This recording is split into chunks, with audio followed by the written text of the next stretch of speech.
Hey folks, Dan Frio here, the rate update. Today is September 23rd. We're going to go over how the market's reacting to the Federal Reserve news yesterday.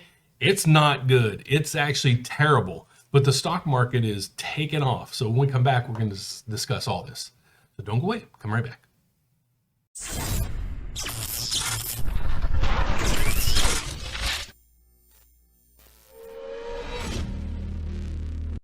First thing I want to show you this clip that summarizes today, and then we're going to dissect each component of that right after the video. So don't go away.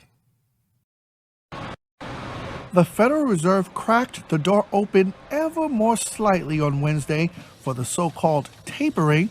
That's when it will begin to pull back on its massive bond buying program aimed at stimulating the economy.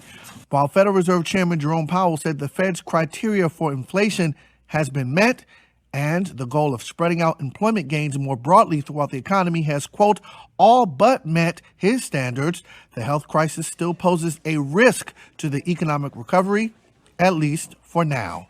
While no decisions were made, participants generally view that, so long as the recovery remains on track, a gradual tapering process that concludes around the middle of next year is likely to be appropriate.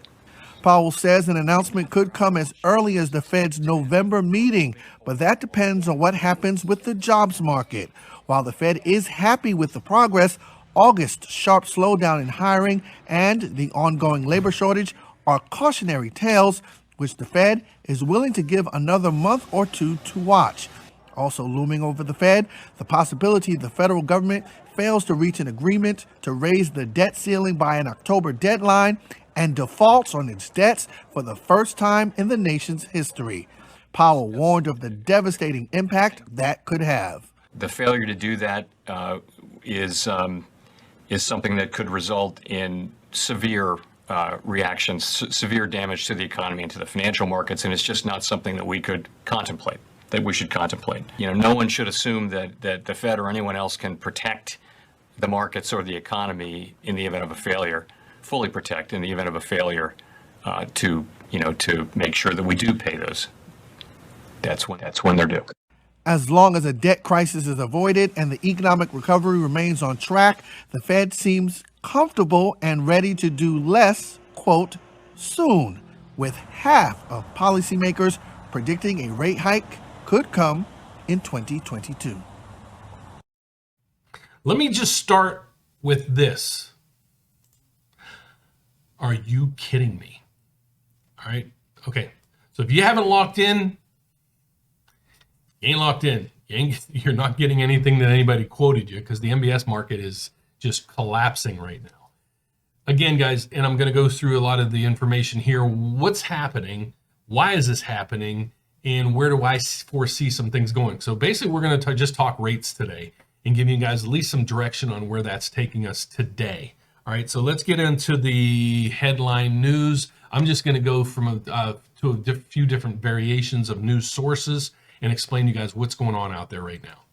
All right, so the first thing is Federal Reserve signals start of tapering in three rate increases in 2023. Guys, I've been saying this is coming, and I don't expect things to really make some changes until November, December, but it's, again, the markets react to the news, and then usually when things take place, it's already built into it. Meaning, I said when the Federal Reserve starts to talk about tapering, and I honestly didn't really think they would say this right now because I figured all the markets would crash, the bond market and the stock market.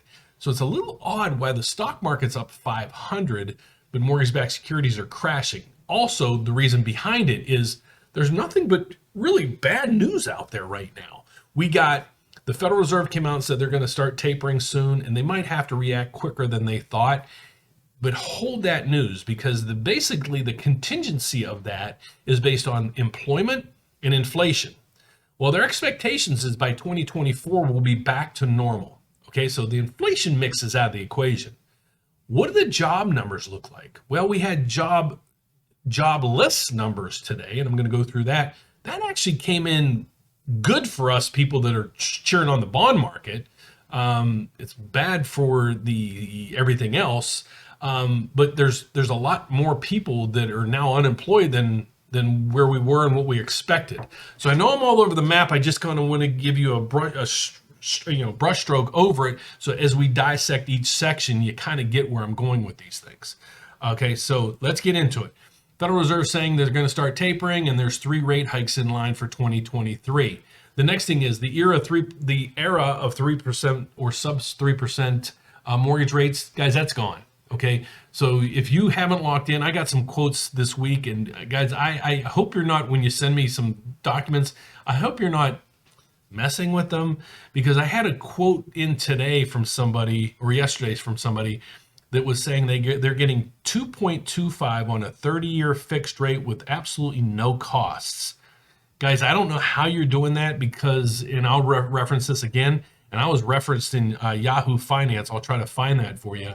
Basically saying, if the only way to get that is if you buy 5 cases of beer, a carton of cigarettes, and 3 pizzas and a hot dog at the gas station, to get gas for 50 cents. I have no clue how you could possibly get 2.25 on a 30-year fixed rate with no points and no lender fees. So please, if you're sending me some documentation, don't alter them. Let me know truly what you're getting. Next thing is, Federal Reserve hints it will end pandemic stimulus programs. So again, that has a lot to do with a lot of different things.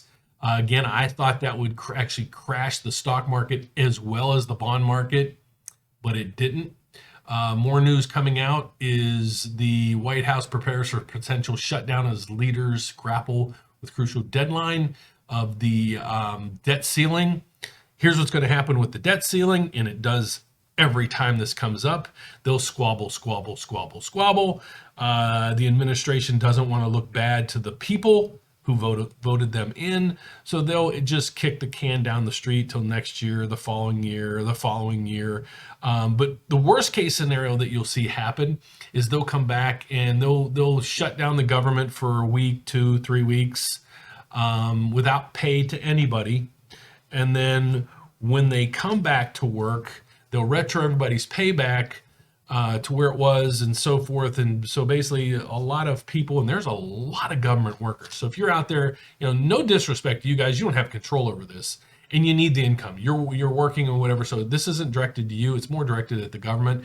They'll shut it down, and then they'll retro pay everybody back to square one. They'll pay everybody current and all that stuff. So it's kind of just a facade. But now that the Democrats hold both, control almost everything, you won't see, this devastating the economy. It's just one other blip in the radar that we're facing right now. The next thing is, here's what will happen when Fed tapering starts. Well, you're starting to see it right here, fortunately, unfortunately. But what's happening is there's a squabble right now between this, and let me show you so you get what I'm getting at right here.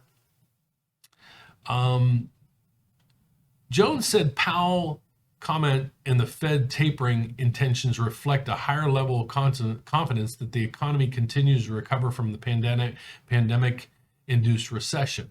Okay, so they're making some moves there, but really what they're trying to do is they're trying to taper back the areas where they're going to taper. Is the biggest areas that they're looking to taper is mortgage-backed securities, because they're saying, Congress, or I take that back, the Fed with their cheap money is one of the biggest proponents that caused this big catastrophic event in the housing market. I can't find it specifically, but basically Fed tapering. Here's what's happening right now, and I hate repeating myself every day, so I apologize for you guys that watch every day, is what's happening with the Fed is they're out there buying up bonds for liquidity purpose for companies and there's a whole bunch of bonds out there that help communities, states, counties, everything else. So they're buying those bonds to keep that market flowing. Then they went in and they stepped in and they're buying mortgage-backed securities is the instrument that basically controls mortgage rates. So the Fed, using their assets, was going in buying up the mortgage-backed securities market to keep it. Basically, the goal was to keep it stable and liquid. They didn't want the market to crash again. Okay, so they were buying. The tapering means they're going to start reducing how much they're buying, and by probably June or July of next year, they're saying they'll be back to zero, buying no mortgage-backed security bonds. You know, I hate to say it, but nobody knows what tomorrow's going to bring. You know, if we went to war with somebody, or somebody bombed us, or something catastrophic, or maybe the debt ceiling doesn't go back, or we have a coronavirus 2 or 4 or 8 or whatever, all this comes into play. If you guys remember when the Fed came out about a year ago and said, we're not going to do anything until 2023, I said, they're full of crap, because they don't know what's going on. Now we're at the end of 2021 and they're already talking about 3 rate hikes next year. So please watch my channel. I'll give you the skinny on this. I'm 56 years old. I've lived through a lot of this stuff. I'm just shooting you the skinny behind it. I'll give you the facts. If you want to contradict me or whatever, please put some facts down below. I'd love to research it and come back to you guys and say, hey, I was wrong. But so far, I've been pretty much right on tune with what's going on in the markets right now. So the next thing we want to go to is Yahoo Finance. This is what I use, and I look up a lot of real estate on this. So a lot of my stuff does come out in the real estate section. But if you go through everything right now, the media is pumping the heck out of this. Guys, it isn't catastrophic. And you know, I show on several videos, if your rate's at 3 or 3.5, what's going to happen to your payment? You know, maybe it goes up $100, maybe $120. Okay. It's still probably cheaper than what you're paying in rent. It might not make sense, you know, now or down the road to refinance. I still have a lot of people that are calling me and emailing us. They're in the high 4s. Okay, so they didn't take advantage of when they were 2s. There was probably a reason behind it, but if you're back to work now, you're working steady, and you just need to get out of a hole, you might still look to refinance and pay off all your debt, get a fresh start. But if you look at the Yahoo's page, it's rates may rise sooner than expected. Powell says Fed can't protect markets, U.S. default. It's a lot of just, you know, trying to scare you or whatever. Is this the end of the world? No. Is this the end of basically almost free money? Yeah, because it was well needed when the pandemic was here, but we don't need it. You know, the average rates, you know, the mortgage rates should be probably between 4 and 5% right now. And they're a little behind the 8 ball with the Fed. So that's what's going on right now. Let's go over what's going on with the mortgage-backed securities. So this is what we focus in on. Here's why most people follow me, is to figure out where are rates going. And I post at the end of the day. I'm going to start trying to post midday to give you guys an idea what's happening through the day. So if you're looking to lock, or you're like, hey, Dan, I really would like to do this now. We know the rates are going to go up probably in the next day or two. Can you lock me in, or so forth? So I'm going to start trying my best to do these during the day. But this is the chart of what's happening with the mortgage-backed securities over the last quarter. It's right here. Okay, so I want to dissect this in a little bit technically. Today was, I think, an overshoot, and let's look on where we are. This is where we started the day, and this is, you know, basically the whole day's progression.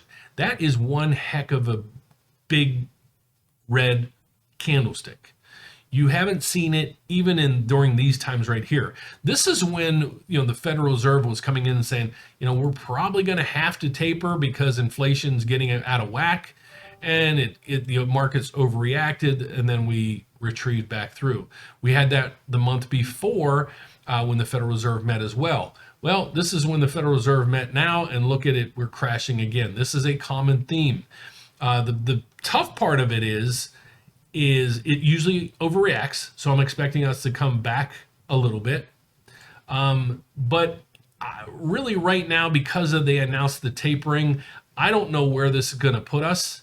Just being honest with you, we're going to have to start keeping track of the trends and so forth. But I think there's a little bit overreaction, and let me explain why. When you're charting, we look at all these lines through here to figure out some patterns. Okay, these lines right here are what we call Fibonacci levels, and I've used this analogy for years. When you were a little kid, or if you got little kids and you went bowling, you put up bumpers so their ball doesn't go woom woom woom woom woom, basically, so it stays within the range. Okay, it stays tight in, and then it finally hits some pins. So Fibonacci levels were created in charting to kind of give you barriers on the upside. So basically this line here would be a top line barrier, and this line down here was prior to yesterday, the floor or the basement or the other bumper. Because we blew through that number, it creates another Fibonacci level, which is right here. Okay, so let's refresh this screen and change a few things. And so now the other technicals we're going to watch are right in here, these squiggly lines. Okay, you're going to see a purple, a black, and a brown. Those represent the 100 DMA is day moving average, 50 DMA, 25 DMA, day moving average. You can see all those are right in here. Okay, so these should also create resistance levels. So where we should be trading truly, technically, is right about here. Okay, I know I've been saying the 101.4. I honestly didn't think the Fed was going to come out yesterday and start talking tapering because they knew this was going to happen. But the markets are overreacting. You're now seeing that we're down 69. It was 70, I think 7 a little bit ago. So we're getting a little reprieve. But I'm not locking anybody right now. We locked almost everybody we had within the last 48 hours prior to this morning. Okay, because we err on the side of caution. So I see a reprieval back through here. Intraday chart, here's where we are, and it's continuing the drop, but you see it keeps trying to recover and then it drops back down. I don't see this being long-lived.